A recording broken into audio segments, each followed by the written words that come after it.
വഴുതനങ്ങ മെഴുക്ക് പുരട്ടി വയ്ക്കാനുള്ളത്. വഴുതനങ്ങ ഇതിൽ കുറച്ച് വഴുതനങ്ങയുണ്ട്, ഉള്ളിയുണ്ട്, കുറച്ച് വെളുത്തുള്ളിയുണ്ട്. ഇതൊന്ന് ക്ലീൻ ചെയ്തിട്ട് വരാം. വഴുതനങ്ങ കട്ടാക്കി വെള്ളത്തിലിട്ട് വയ്ക്കണം. വഴുതനങ്ങ മുറിച്ച് ഇതാ ഉപ്പ്, മുളക്, മഞ്ഞൾ തിരുമ്പി വെച്ചിട്ടുണ്ട്. കുറച്ച് മുളക് പൊടി വേണം. ആവശ്യാനുസരണത്തിന് വെള്ളം ഒഴിക്കാൻ. ഉള്ളി, വെളുത്തുള്ളി ഇത്രയും വേണം. കുറച്ച് കറിവേപ്പില. ഇനി ഒരു സ്റ്റവ് കത്തിച്ച്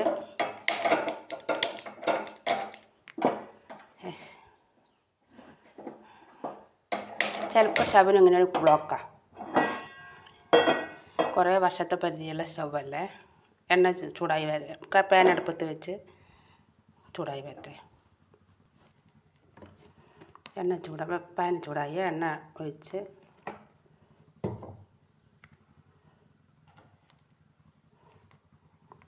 ഉള്ളി, വെളുത്തുള്ളി നോക്കി വരട്ടെ.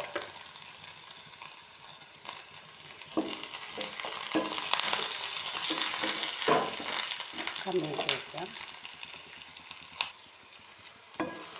നല്ലപോലെ ഉള്ളി വഴണ്ട് വന്നാൽ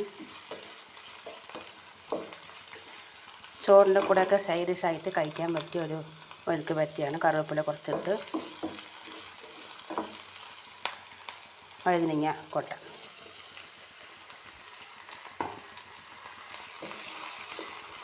കുറച്ച് ഉപ്പ് തിരുമ്പിയതാണ് വഴുതനങ്ങയിൽ. എന്നാലും കുറച്ചും കൂടെ ഉപ്പിടാം. കുറച്ചും കൂടെ ഉപ്പിട്ട് കൊടുക്കാം. നല്ലപോലെ വഴറ്റിയെടുക്കാം.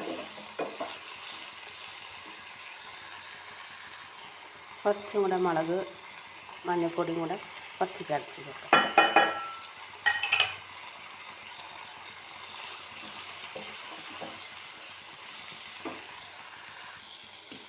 അത് പിന്നെ ഒന്ന് മൂടി വെച്ച് വേവിക്കാം.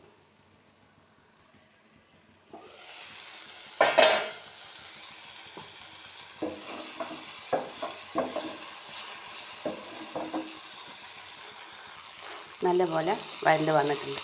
കുട്ടികൾക്ക് ടിഫിനിലൊക്കെ കൊടുത്തയക്കുമ്പോൾ നല്ലൊരു ഡിഷാണത്. ചോറിൻ്റെ കൂടെ കഴിക്കാൻ പറ്റിയ ഒരു സൈഡ് ഡിഷ്. കുറച്ച് കറിവേപ്പില ഇട്ട് കൊടുക്കാം.